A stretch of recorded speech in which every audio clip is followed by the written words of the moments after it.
You ready, Riley?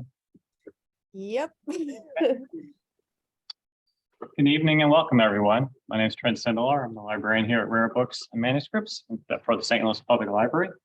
Thank you for joining us for our second of three fall lectures this evening of the 2022 Society of Architectural Historians St. Louis Chapter, St. Louis Public Library Steedman Architectural Library Lecture Series.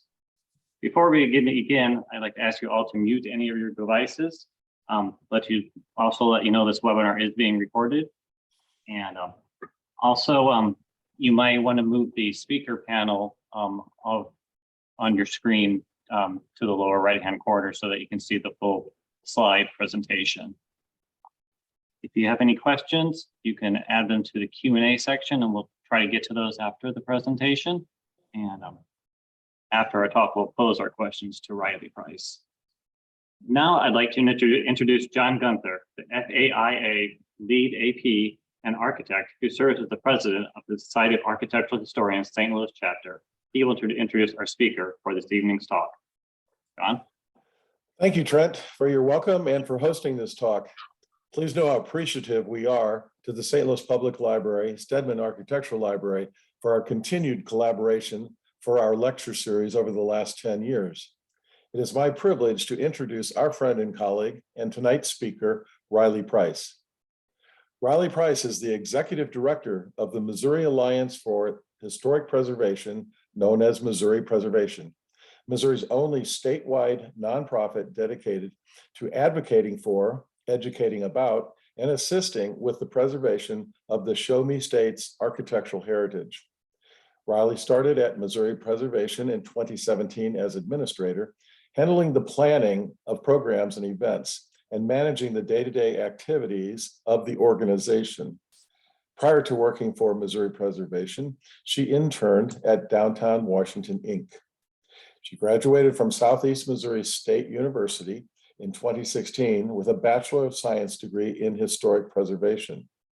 Riley is a native of Jefferson County, Missouri, and although she has been fortunate to visit some of the great palaces of England and Germany, Riley holds Missouri's architecture and history closest to her heart. Tonight, Riley will present Missouri's Historic Places in Peril annual project of Missouri Preservation. Instituted as a media campaign in 2000, Missouri Preservation's Places in Peril program calls attention to endangered historic resources across the state that are threatened by factors such as deterioration, lack of maintenance, insufficient funds, or imminent demolition. By publicizing these places, Missouri Preservation hopes to build support towards each property's eventual preservation. Thank you for joining us tonight and joining Missouri Preservation's Executive Director, Riley Price, to learn about the Places in Peril program, recently listed properties, success stories, and to learn what you can do to help save these important pieces of Missouri's history. And now, please welcome Riley Price as she presents Missouri's Historic Places in Peril annual project of Missouri Preservation. Riley? Thank you, John. As John said, I am Riley Price, and I am the Executive Director of Missouri Preservation. I just want to recap before we get started on the main reason we're here this evening on Missouri Preservation. I know John just said a little bit, but Missouri Preservation is a 501c3 registered nonprofit organization. We are not associated with the government in any way. Folks often confuse us with the State Historic Preservation Office or think that we have legal jurisdiction in preservation matters. We do not. We are just a nonprofit, what that advocates. The organization was founded in 1976 and was originally known as the Missouri Heritage Trust, and the name was changed about 10 years later to the Missouri Alliance for Historic Preservation, but we go by Missouri Preservation for short. Hopefully that's not too confusing. Our mission is to advocate for, educate about, and assist with the preservation of Missouri's unique architectural heritage. And our advocacy efforts can be broken down into three primary categories: supporting the historic preservation tax credit at both the state and federal level, and other preservation related policy matters like the Historic Preservation Fund, which if you're not familiar with that, the Preservation Fund helps fund things like our State Historic Preservation Office and also supplies grants to help fund things like planning and National Register nominations in communities across Missouri. We also host an annual honor awards program where we recognize achievements across the field of preservation in Missouri, including lifetime achievement awards and recognizing exemplary preservation projects. And this is one of the ways we show state legislators as we host the ceremony at the Capitol that preservation is relevant to our communities and our economy, and that they should really continue to support the programs that benefit preservation the most. Places in Peril is the third branch of that advocacy. And of course, you're here to learn more about that today. So more on that in a minute. Our education factor, also a very important component in our ability to advocate. Our primary educational offering is our annual 3-day Missouri Preservation Conference. This conference brings together all sorts of professionals and enthusiasts from across the state and region.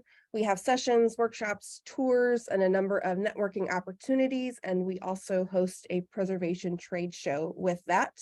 And our next conference will be in Joplin, June 7th, 8th, and 9th, 2023. We invite you to join us there.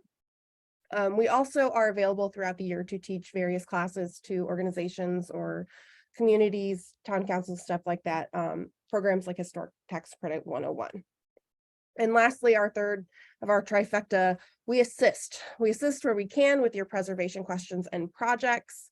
I like to consider Missouri Preservation the Grand Central Station for preservation efforts in Missouri, because we don't really have the capacity at this time to offer direct services like doing your National Register nominations and giving that financial assistance. But we do our best to point you towards the resources that you need, whether that be finding a window specialist or finding someone who can help you through that historic tax credit process. So without further ado, the reason we're here tonight, our Places in Peril program. So Places in Peril started in 2000, and its primary goal was to call attention to the endangered historic resources across Missouri. It is first and foremost a media campaign. And thanks to all the new ways that we can consume media, the program has really grown, especially in the last 5 years, just since I've been here. We are now sharing Places in Peril with both print and online media, Facebook, Twitter, Instagram, YouTube, our website, and as of last week, I am now getting us on TikTok. For a few years, we hosted an unhappy hour to announce the list and sort of fundraise for the organization. But of course, COVID put an end to that. We might get back to that in a few years, but first and foremost, our priority is ensuring that we get these endangered places the awareness and attention that they need.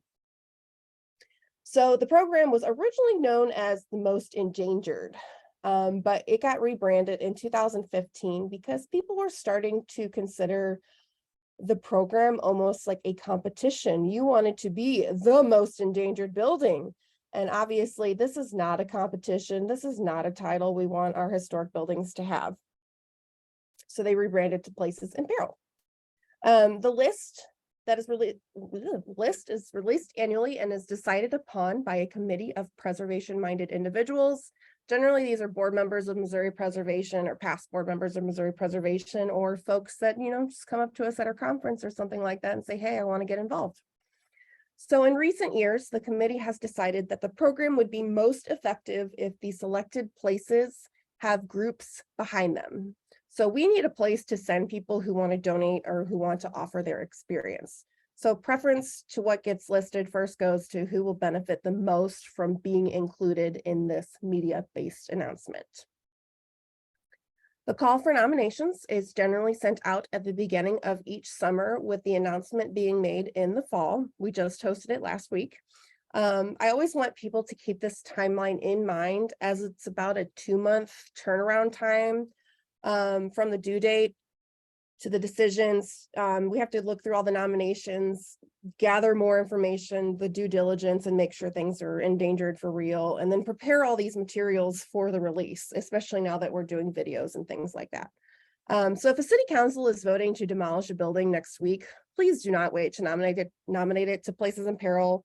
Please reach out and let us know about it so we can do what we can as soon as possible. What gets listed on Places in Peril, those are no less important, but obviously their timelines are a little more flexible, and they can benefit the most from the targeted media campaign we put on that kind of carries across a few weeks as we post it across all of our different channels. So what makes a building endangered? There are a variety of reasons, and many of these things can be in play at once. First and foremost, usually is neglect. The building is either abandoned or the owner is purposely neglecting the building, what we call demolition by neglect. They're willfully ignoring to fix issues with their building. Lack of funds. I think everyone in preservation knows that this plays a huge factor. People might want to preserve their building, but they lack the appropriate funds to do so. Deterioration. Old construction has proven it can withstand the test of time, but eventually, things like freeze thaw are going to crack the foundations, storms are going to damage roofs, wood is going to rot if water damage or water control is not being fixed, things like that. So stuff just happens. Inappropriate development. They might not knock the building down, but they might take away all the historic features that define the character of the building. So I feel like this one's not talked about as often, but it really should gain more attention, especially now that we are in this HGTV era of flipping houses and flipping old houses, and the house might still be there, but is its character defining features, are they still there? And of course, another big one, imminent demolition. And of course, demolition can be a threat at any of these stages, such as when a building owner has neglected the building for so long that a city deems it in danger, or deems it a danger, and that they need to get rid of it before it can hurt somebody, or new development is coming and someone doesn't want to deal with the historic structure, or in some instances, somebody buys a building and they just want to demolish it and take the pieces and sell the pieces. So all sorts of reasons. So the overall goal of Places in Peril is to raise awareness for the endangered place and the campaigns and the groups behind saving them. As I mentioned earlier, in recent years, the committee has put emphasis on listing the properties that have some sort of group or local support system spearheading these efforts. Obviously, Missouri Preservation would love to get in and save and spearhead the effort behind everything, but it's a small team and it takes a lot of work. And at this time, we just don't have the capacity to do that. So we want to be able to help those who are already kind of in that process.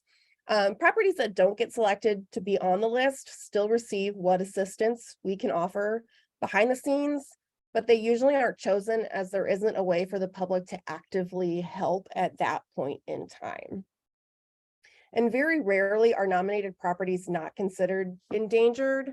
Sometimes there are stories deeper behind, disgruntled neighbors, things like that. But more often than not, they really are endangered. We do have a few examples of things that were nominated, like this year in particular, the Himmelberger House in Cape Girardeau. I don't know if anyone's familiar with that, but it was owned by Southeast Missouri State University, and it was announced earlier this year that they would be demolishing the structure because it needed a lot of repairs and they did not have the funds for upkeep. So they were going to demolish it. So a large outcry, everybody wanted to save the building, sell the building. It was nominated, the committee agreed to list it. We send a letter to the building owner and let them know that it's going to be listed. But upon further investigation, we actually found out that the university was in the process of changing some specific bylaws that would then allow them to sell this property. So they were in the process of trying to be good stewards of the building. So we made the decision not to list the building. However, they are aware that, if things start sliding backwards, they don't follow through with what they're planning, we are still ready to raise awareness and advocate and try to save that building. So when nominations are submitted, we ask the nominator what specific action item there is for this property. What can the public do to help save this endangered place? Some of these action items are more specific than others, but they're really helpful. And let us share something specific that the public can do to help. Sometimes all it takes is publicly shaming an owner into taking care of their building, having them put up the building for sale so someone who can take care of it will buy it. Other times it's asking people to sign a stop demolition permit. And of course, the most common is fundraising campaigns and asking folks to donate. So last Thursday, we announced our 2022 Places in Peril list.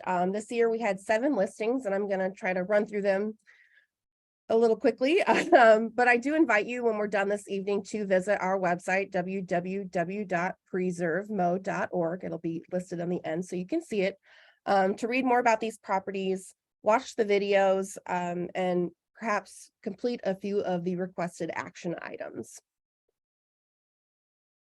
So first on the list this year was commercial buildings on Main Street in Kansas City, which is in Jackson County. If you are not familiar, Kansas City has recently and very successfully implemented a free streetcar along the main street that goes from Union Station down to the River Market, and it runs kind of a circle.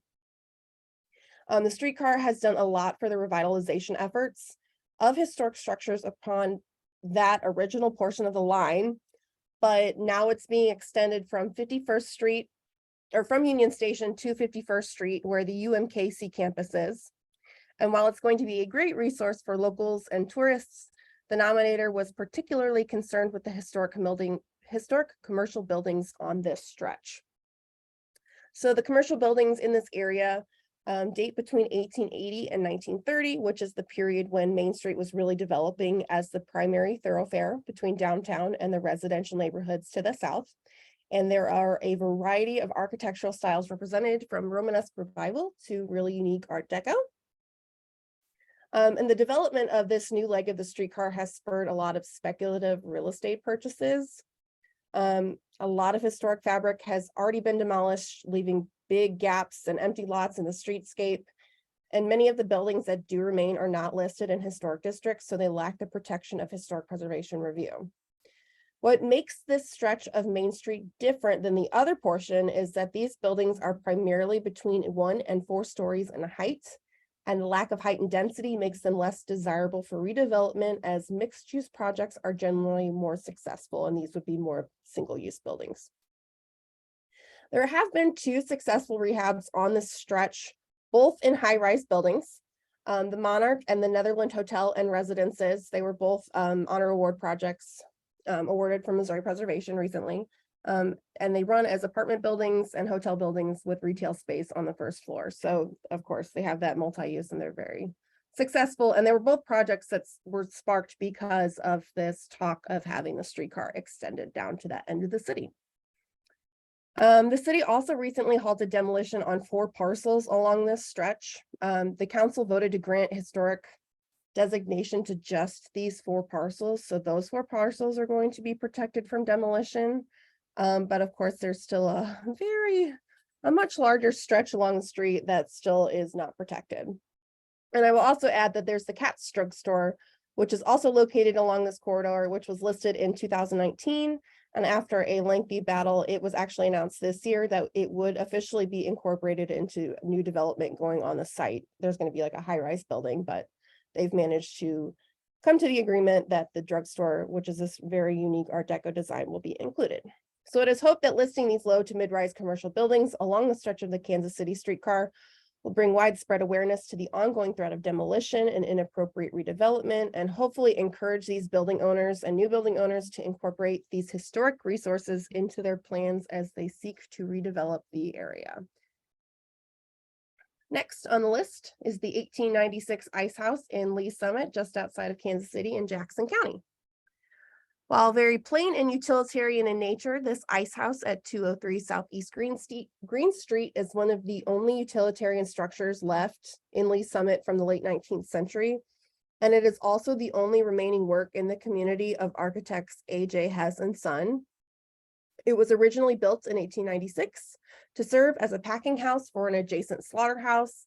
And in the 1920s, it became the Community Ice Company. There are still older folks in the community that remember when they were children going and picking up their large blocks of ice there. Most recently, it served as an auction house. But over the last 30 years, maintenance has been severely lacking.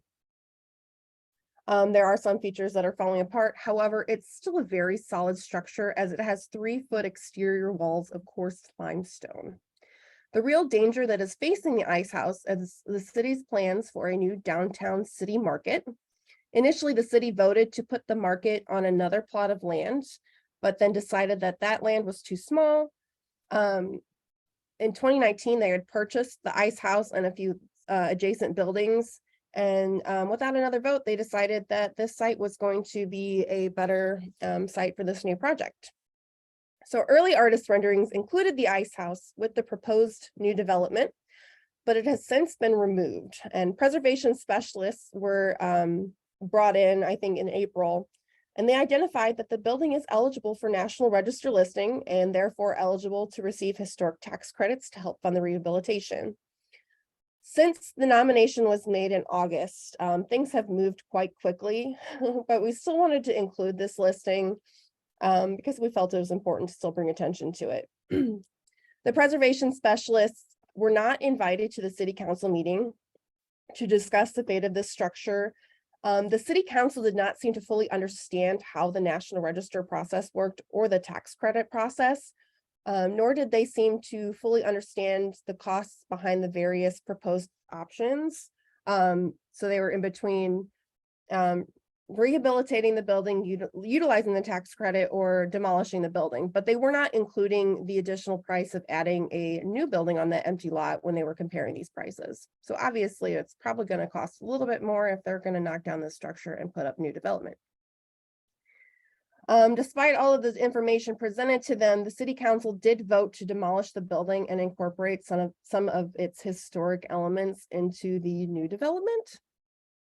And while the city has voted to demolish the structure, we're not really sure if there's a way to reverse this decision. There is a petition still floating out there trying to reverse the decision. We wanted to include the ice house on this list because Lee's Summit has gained national attention for their historic downtown. And we don't think this situation was handled very well. So we hope that we can get them to reverse their decision and incorporate the ice house in the new plans. Next on the list is the Edgerton House in Chillicothe in Livingston County. The Edgerton House was built in 1891 for Dr. William Wilberforce Edgerton, who was a founder of one of the local banks, and he also served as mayor of Chillicothe. It was owned by his descendants for 71 years.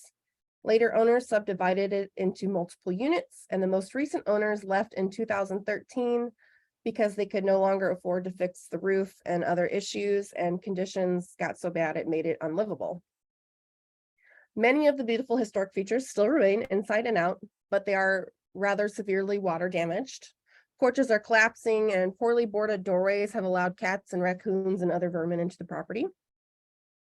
The Livingston County Preservation Society is spearheading the movement to help save this building. They purchased the house in July 2021 and were able to install a new roof, which is amazing. While this is going to help prevent future, water damage, there's still a lot of work to be done to ensure the house's future. What they would like to do is utilize the home for historic preservation and hands-on repair workshops, and eventually use this as a rental location. And then that will raise funds to continue the upkeep of the house, but also, make money for other programs of LCPS. So their action item is that the group seeks to raise funds for more work on the property. And they've also contacted some potentially large donors who have been hesitant to donate until they were convinced that there was a larger community buy-in. So you heard it here, donors. Missouri Preservation is saying this building is important. Missouri is saying this is important. Please donate and help save this building. Next on the list is the R.L. McDonald Manufacturing Company warehouse in St. Joseph, which is in Buchanan County. This building is located in the Padytown National Register Historic District. It's just south of, I guess, what you would consider their regular downtown. It was built in 1899 to house R.L. McDonald Manufacturing Company's expanding manufacturing and distribution needs. They were originally located in the Pady House Hotel, which is next door. They were primarily purveyors of cotton textiles. R.L. McDonald used the building until 1957. After that, it was used by a number of other manufacturing companies and was last used as the Penn Street Square Antique Mall. It has been vacant for about 20 years and shows all of the signs of neglect, leaking roofs, brick needs repointing. There is no profound structural instability, however. The city has decided that. The current owner recently submitted a demolition permit to the city. An unfortunate thing happening in St. Joseph especially is that out-of-town owners are coming in, buying these buildings and removing all of their guts and selling them off, and then either leaving them to rot the rest of the way and or demolishing them. So he wants to sell these structural components, and he has promised the Patey House Museum next door that they can buy the empty lot to use for parking. So while the demolition permit has been delayed, the fate of the structure is still undetermined. It is hoped that this listing will encourage, or maybe shame, the owner into selling the property to someone who's actually going to rehabilitate it. It is in a National Register district. It can use tax credits to help the rehabilitation process. St. Joseph has an amazing historic building inventory, and it continues to dwindle, and we don't want this building to be the next one to go when it can still contribute something to the town. All right, next on the list is the Joplin Carnegie Library in Jasper County. This Carnegie Library in Joplin was one of the earliest libraries in Missouri to be funded by the prominent philanthropist Andrew Carnegie. Libraries had been around in Joplin since about the 1870s, but in 1901, they voted to publicly fund a library. And upon that vote, Carnegie was contacted and he agreed to donate $40,000 for the building's construction. Prominent regional architect August Michaelis was selected to design the building. Its specifications are loosely based on the Carnegie Library in Cheyenne, Wyoming. And this is kind of like one of those local rumors. It's believed that this is a caveat placed on the final architects who were selected to submit drawings, as none of them had ever designed libraries before, and some of the committee members were concerned. A two-story addition was added to the rear of the building in 1916, as well as a skylight above the main desk. And of course, I'm not including any photos of these because I really want you to go and check out on our website, and you can see all the beautiful pictures of this building and all the other buildings. In the 1960s, a structural analysis determined the second floor was no longer strong enough to support the weight of all the books. So Joplin opened a new library in 1981. All of the contents of the Carnegie building were auctioned off and the building was sold. So over the last 30 years, the building has suffered from neglect and vandalism. Just this past spring, 2022, a report indicated that issues were relatively minimal for a 120-year-old building. And that information led to promising negotiations between the owner and a local nonprofit.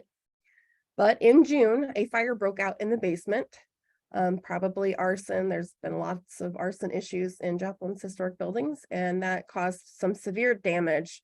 It really went from the basement and got less severe as it worked its way up, but still not good. Between the time of the sale negotiations and the fire, the owner of the building had passed. We are now working on getting in contact with the children of the owner who live overseas.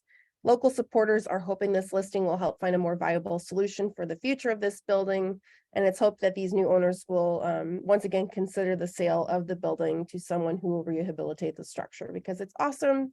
And we hope that when we're in Joplin in June 2023, that we will have some good news and maybe even be able to check out this building. Next on the list is Lincoln Junior High School. This is in Sikeston, down near the Boot Hill in Scott County. When Southeast Missouri farmers began planting cotton in the 1920s, there was a mass migration of African-American families. Of course, at this time, a lot of them were moving north because Southern farms are being decimated by the boll weevil and losing jobs. So those that settled in Sikeston were soon segregated into an area that became known as Sunset Addition. By 1941, the city realized that Sunset Addition needed a larger school to meet the needs of the growing population. I'm sure it was needed much sooner before then, but you know, if it's a segregated neighborhood, it's not getting the attention it needs. St. Louis's own architectural firm, William B. Ittner, Inc., was selected to design the new school, and it was a wonderful design, though not as intricate and unique as the designs we see all over St. Louis and our St. Louis public schools. The district decided to complete the project in phases, and the first portion was finished in 1948. It contained 8 classrooms. The student body quickly outgrew that space with as many as 80 students in a classroom at a time.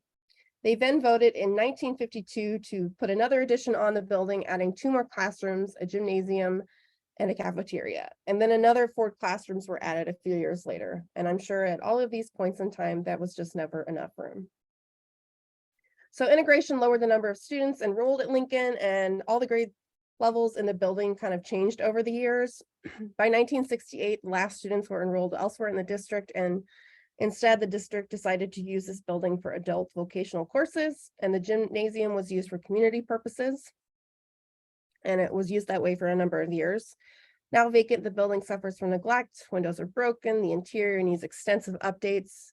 From some other photos, it looks like they still have window units, and I'm sure the building is still running on the same HVAC that it's had since it was built. The city of Sikeston is actively pushing for demolition, but the owner is supportive of the building's preservation. He just doesn't financially, he isn't able to support upkeep. So efforts to save the school are spearheaded by the African Scientific Research Institute, a group dedicated to saving the places that highlight the African American experience in America. The campaign has already gained attention from the National Trust for Historic Preservation, and students, preservation students at Southeast Missouri State are working on getting it listed on the National Register. But they still need a lot of help raising awareness and funds to save this important piece of history. They're hoping to actually turn it into some sort of interpretive center or museum to document the stories of Black northward migration during this era. And you can find more information on our website or at asrip.org. And last on the 2022 list is the old smokehouse in St. Peters in St. Charles County. And I don't know about you, but I was very much not aware until this listing that there is still some sort of a old downtown in St. Peters, Missouri. This stone smokehouse is the only remaining piece of the John Gue homestead in St. Peters at 115 Main Street. It was built in 1830 and utilized by the family until the 1940s. It features individually set stone walls, an arched brick ceiling, and the original latches and hinges forged by the Gue family, who were blacksmiths. And it currently holds the title as the oldest building in St. Peters. The current owner has held onto the property for more than 2 years. He promised when he purchased it that he would not demolish the smokehouse and instead allow the city to move the building to a safer location. But even though this building or the smokehouse is owned by one person, it actually sits mere inches away from the neighboring house. So when I say inches, it's about maybe 6 inches. And this house needs extensive work done, and that cannot be done until the smokehouse is moved or removed or demolished or whatever. So the city of St. Peters has created a historical focus group who would like to see the smokehouse moved to a nearby location. They have already successfully done this with a log cabin, which they moved to a lot downtown and now use for Christmas activities, and they want to do something similar with the smokehouse. They hope this listing will help them raise funds to move the structure and potentially also find volunteers and specialists that can either assist in moving the building as a whole or the deconstruction and reconstruction on the new site. So if you want to learn more about that, donate or help out, you can contact Alderman Joyce Townsend, and her information can be found on our website. So another change to the program over the last few years was getting rid of relisting properties and what we called the watched properties list. So some people would renominate a property every year, and that kind of made it hard for putting new properties on the list. It created a lot of confusion, and it almost recreated that competition factor of being the most endangered. So instead, we were working on this "Where Are They Now" map, which can be found on the main Places in Peril page on our website. And now this way, once something is on the list, it stays on the list until it's saved or lost. So this map shows the location of all of the places in peril listings since the program's inception. There are a few categorical listings like roadside sites in Missouri or Black schoolhouses of Missouri that aren't all listed because it's a little bit more difficult to document all of these, as it would kind of clutter up the map depending on the number of them. So the places are divided into some categories, and of course they're labeled with a different marker. There's saved, lost, which is unfortunate, but those have happened. There's also an in progress marker, which shows the properties we are actively receiving updates from. Properties that are in limbo for those we haven't received updates from, but don't seem to have gotten any worse.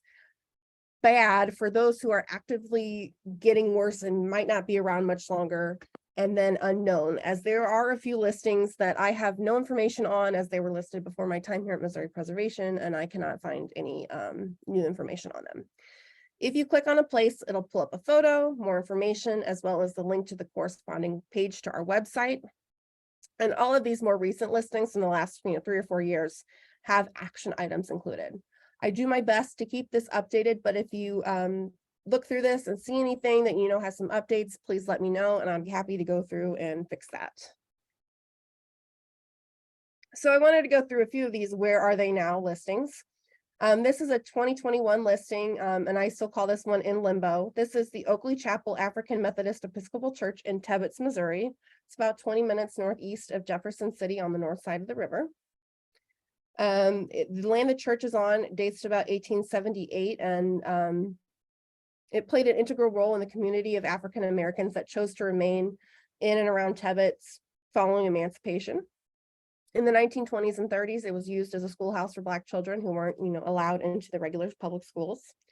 And it is only one of 3 AME churches built in Callaway County, and it's the only one still standing. As the Black population declined in the mid-20th century, many area churches either closed or consolidated with the Oakley Chapel. In January 2021, vandals broke in and attempted arson. Stained glass windows were shattered, pews were splintered, the whole building was just torn apart.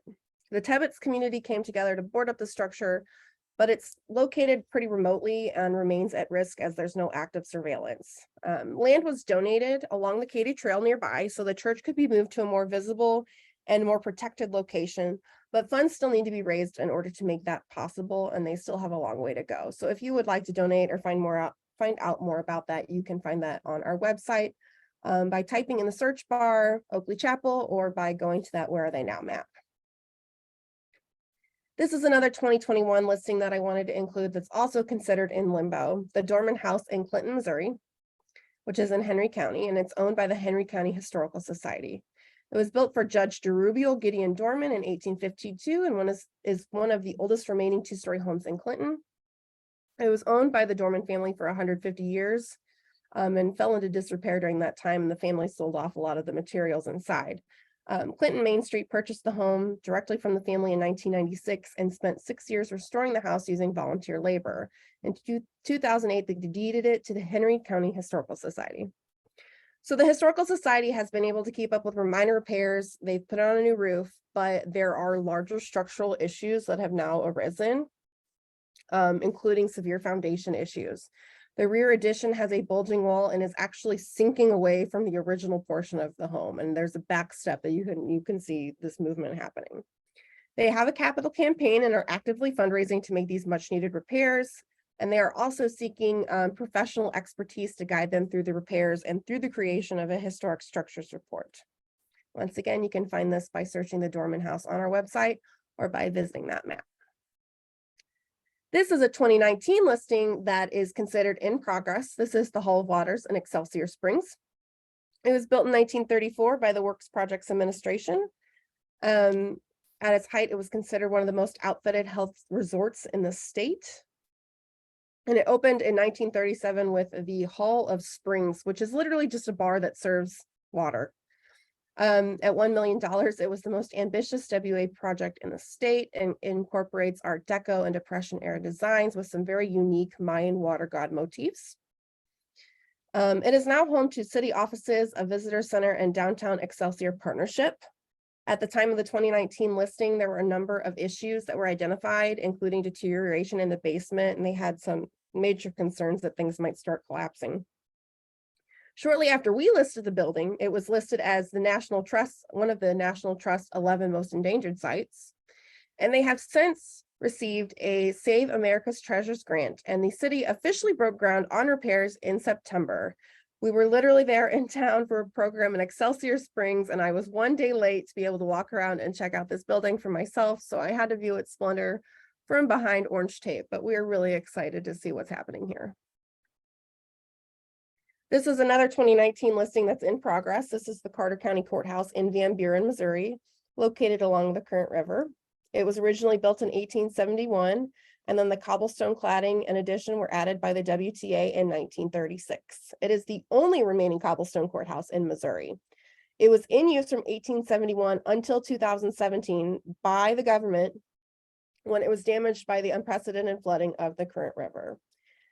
It has since remained vacant, though the square is still a center of community activity. The county has pledged that though they'll never return to using it, they would like to maintain the building and find some new use for it. However, the building hasn't seen repairs since the flood, and it's very easy for wildlife to get inside through the damaged doors and windows. Much of it is gutted whenever it flooded so that things could dry out.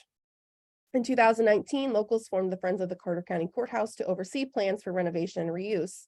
And around that time, they started on the process to get the building listed on the National Register. And I can gladly say that it was officially listed on October 6th, just a few weeks ago. It is now on the National Register of Historic Places. And the group has now moved on to focusing on fundraising and grant opportunities and figuring out what is next for the building. This is another in-progress story in the Olivia Apartments in Joplin in Jasper County. It was listed in 2020. It was built in 1906 and contained 34 1- and 2-bedroom units with fireplaces, built-ins, marble bathrooms, clawfoot tubs, French doors to private balconies, and it also contained multiple restaurants and a private dining room. It operated as an apartment house for over 100 years until it was deemed unsafe in 2006. Like many vacant structures, it has suffered from vandalism, neglect, water damage. Pigeons got into the roof, a hole in the roof, and decided to live on the 5th floor. And although a number of owners promised over the years to rehab the building, no one ever followed through. And shortly after we listed the building, it seemed that there was finally some plans in place, an interested buyer who was going to spend the time and the money to do the job the right way. In December 2020, there was a fire in the 5th floor and it was deemed to be arson. But thank goodness that did not stop the project. It is well on its way to becoming a showpiece, and we are hoping that if it's not done, that it'll be almost done and that we can incorporate it some way into our visit to Joplin for our conference next year. So this is the Curry House in Ava in Douglas County, Missouri. It was one of our categorical listings from 2020 called Historic Homes of Ava, and was one of the primary reasons behind this listing. Like many railroad communities, Ava has a number of historic buildings from the boom days that have seen better times, and the community is in desperate need of a historic preservation commission to kind of guide the future of these historic buildings. This specific house was built in 1870 for Reverend George R. Curry, and at the time of the listing, it was suffering from wood rot in most of the structural elements, windows. It was about to come down. Vandalism was very common, and there were actually squatters in the house. And up until the listing, it was slated for demolition and desperately needed a buyer. But a few months after the listing, it was actually purchased. And just a few weeks ago, we received the word that the Curry House has been rehabilitated and is now for sale. So we were really excited to hear that, and just in time to include this in this presentation. This is the Henry Blosser House in Malta Bend in Saline County, and it was originally nominated for Places in Peril in 2014, so back when it was still most endangered. That year, Missouri Preservation actually held the press announcement for the 2014 list outside this house. It dates to about 1878. Local folklore claims the building was designed by George Ingham Barnett, designer of the Missouri Governor's Mansion. You can see the Second Empire designs are quite similar, but there's no evidence of these claims. At the time of the listing, the house was vacant and vandalized. It was owned by a farmer who was willing to sell the small plot of land on which the house and barn sat to someone who would rehab it. But if it wasn't purchased, he planned to demolish it so he could use the farmland. In 2016, it was purchased by Kansas City residents and preservationists, Dr. Arthur and Carolyn Ullman, and they were just, casually shown this property by their friends, and they decided to buy it and rehab it. Heartland Historic Homes was hired to lead the rehabilitation project. The house, carriage house, and barn have been completely rehabbed. All of the original windows were repaired. Millwork was restored. The list is extensive. It is a jaw-dropping project. I highly recommend you visit our website and watch the video prepared by Missouri Life magazine showing this awesome outcome. It is just beautiful. It was actually featured in the spread in Missouri Life magazine as well. At the time of the rehab, plans were to have the house and barn be used as a wedding venue, but of course, pandemic has put those plans on hold. And the last news I received is that this home and barn will be used as some sort of museum or workshop for the decorative arts and historic preservation. And Heartland Historic Homes is actually going to use their barn for their office and as a workshop space. And Missouri Preservation is hoping to host some sort of event there in the future. It is the #1 poster child, I believe, for this program.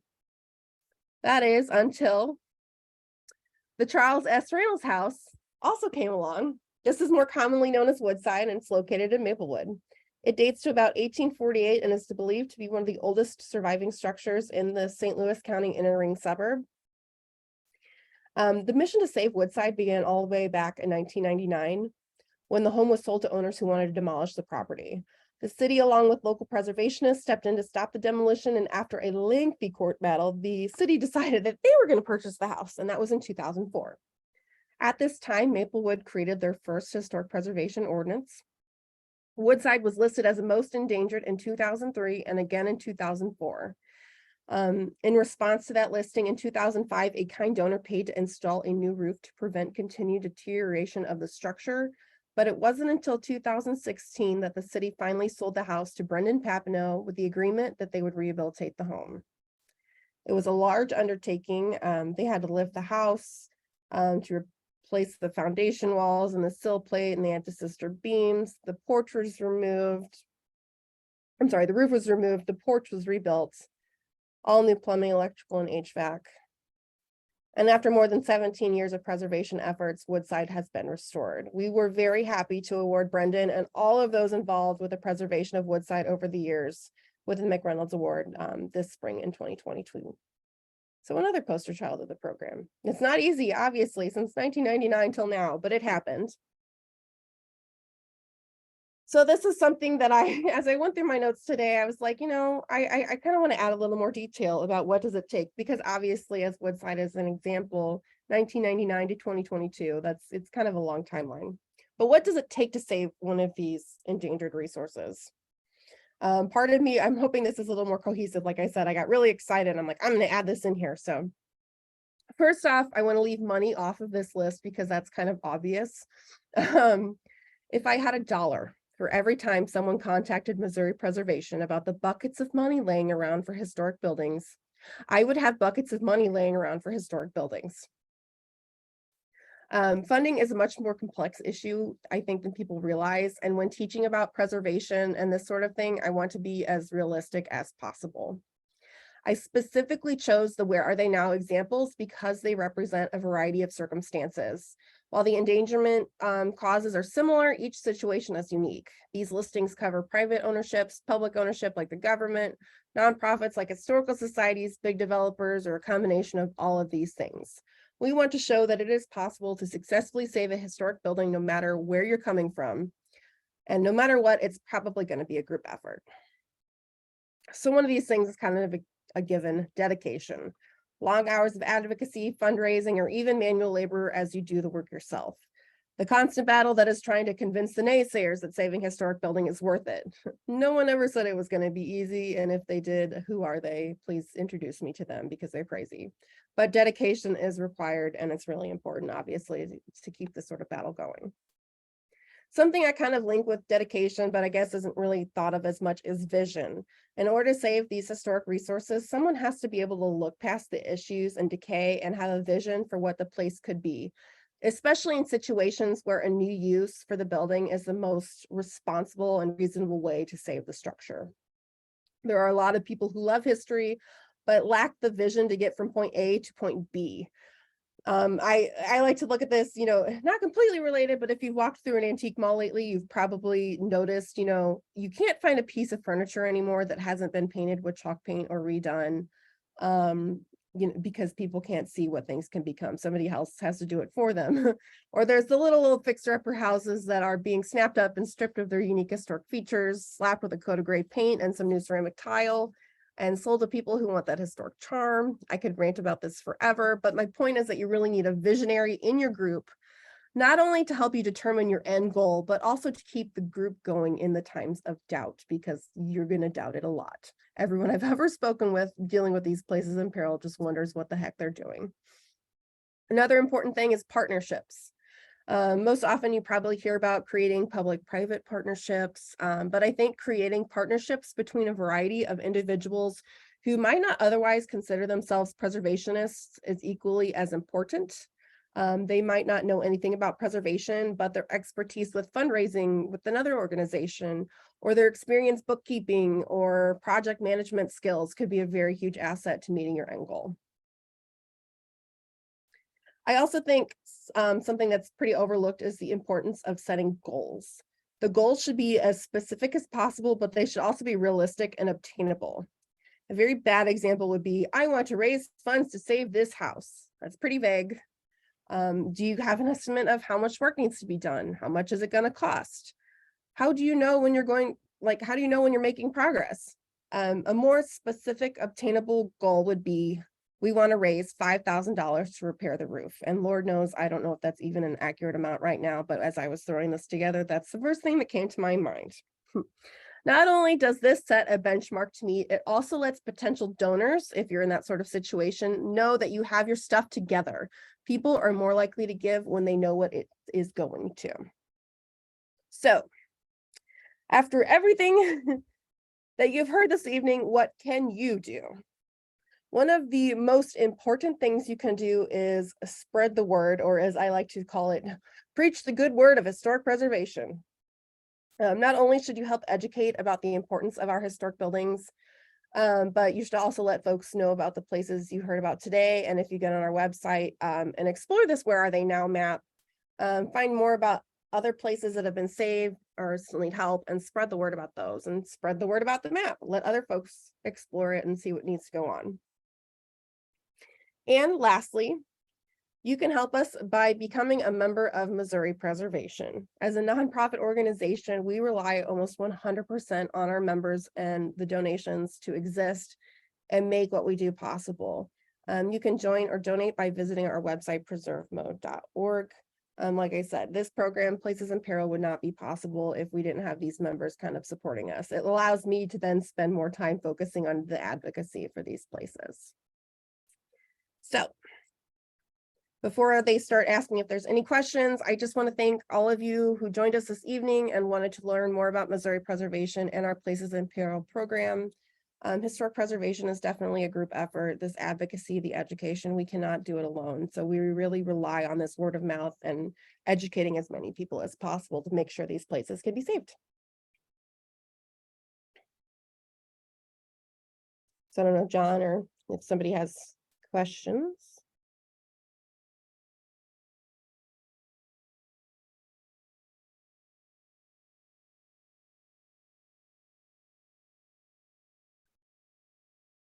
Thanks, Riley. That was a great talk. Yeah, if anyone has any questions, they can put them in the Q&A right now and try to get to them. Looks like we do have one from Tony. He asked, do you consider newer structures post-1970, or do they have to be historic?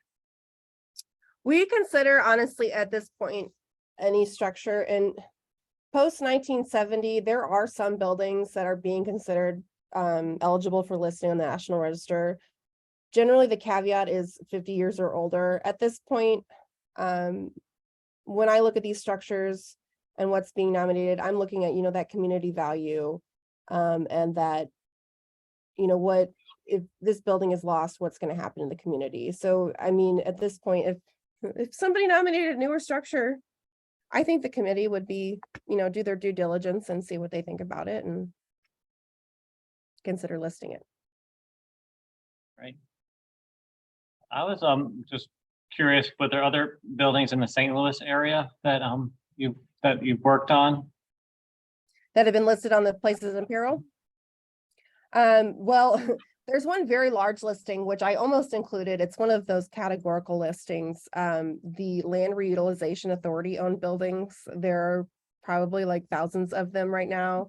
A lot of them were abandoned and, the city just kind of picked up ownership of them. We listed them in 2019. And actually just the other day, I received an email. They are now looking, the city and the Community Development Corporation are looking at better ways to improve this program to make sure these houses are actually getting purchased and rehabilitated and saved.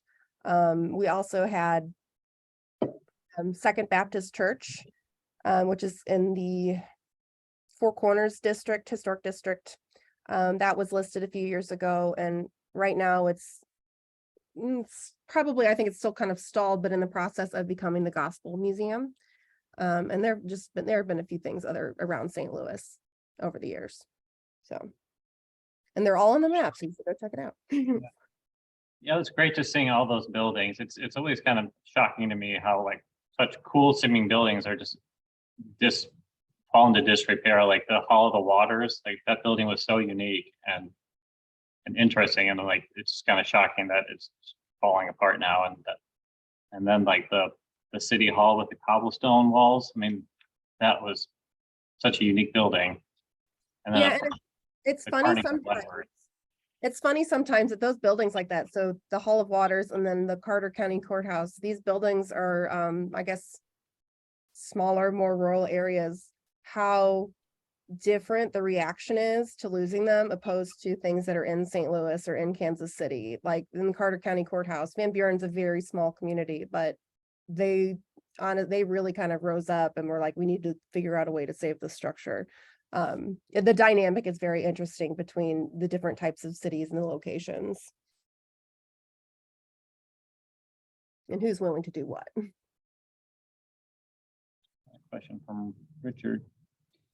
Trent, and Riley, Richard had his hand raised. I don't know if he's got something he wants to say. Sure. Okay,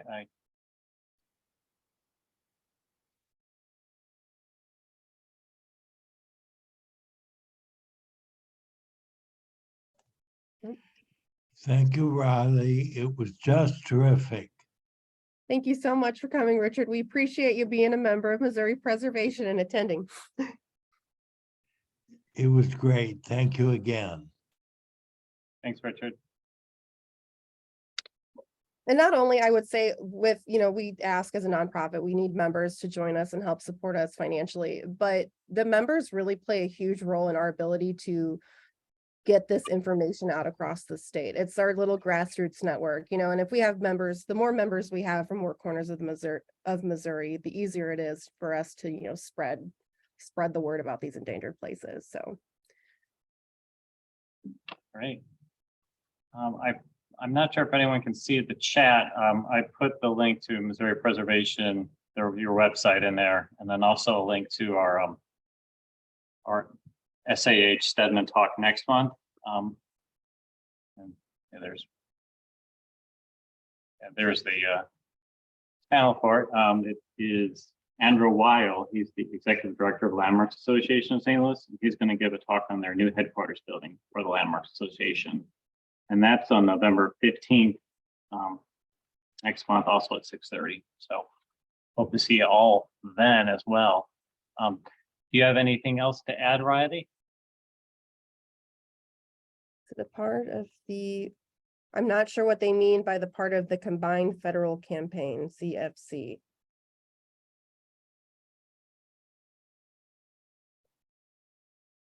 But if you send me an email, John, I might be able to answer that. I might have to look.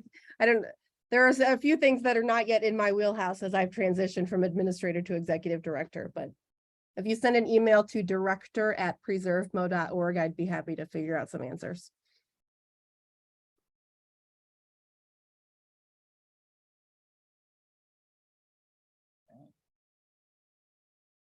It's federal government's annual charity raising. It's the CFC.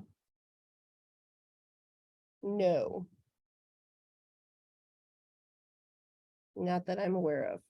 Combined Federal Share. It is not. But I'll have to look into that.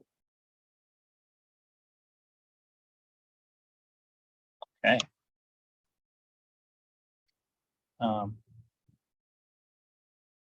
John is asking if you could elaborate on the 2023 conference in Joplin next year. Ooh, okay. So there are not too many plans yet in place. We're still, trying to decide on venues and locations. We are currently accepting proposals for talks and for workshops and sessions. So if you are interested in a particular topic, please submit us a session proposal form. We'd love to review it and maybe get it on our schedule. It'll be 3 days, June 7, 8, and 9. We're really excited to showcase some of these, former places in peril, some honor award winners, and really check out all of the history that Joplin has to offer. We're most likely every year, we usually do it a plaster workshop, but this year we're hoping to actually get in a historic building and use it as a learning lab. And of course, there are the general updates on historic tax credit and that sort of thing. So there's stuff for people at all ends of the spectrum of where they're at in preservation, whether they're an enthusiast or they're actually a professional and need that sort of continuing education. Okay, we have a question from Laura. It says, lots of future work in Kansas City. How closely do you work with landmarks in St. Louis? We do work with landmarks in St. Louis. It's one of those things that hops back and forth. And in particular, I mean, we've had probably an equal number of listings between either city. It's just for today's purposes, I guess I just did lean kind of heavily towards Kansas City.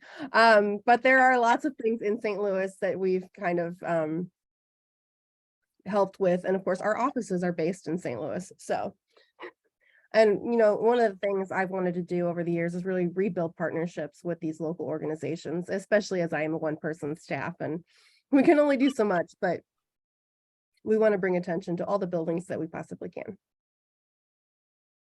Okay. There's a clarification from John. He says the CFC, the Combined Federal Campaign, runs from October to January every year, and federal workers can donate directly through payroll. I believe maybe we are a part of that because I know we get some donations through, Boeing and things like that come in miscellaneously throughout the year. So I'm going to look more into that and make sure I include that information on our website. Okay, well, John G has given many thanks for this great presentation. If you don't have anything else to add, I don't know if there's any other questions. But we do have the slide up there for Andrew Wheel's discussion on November 15th at 6:30. Hope to see you all then. Do you have anything else to add at this time, Riley? I do not. I wanted to make sure I got done in time, and here I am. I had more time, but I do invite everyone to visit our website and check out the videos, learn more, see all the cool pictures, and find out the individual ways that you can help these buildings. Right.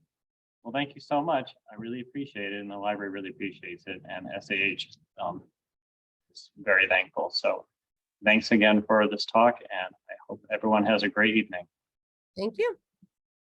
Bye, everyone.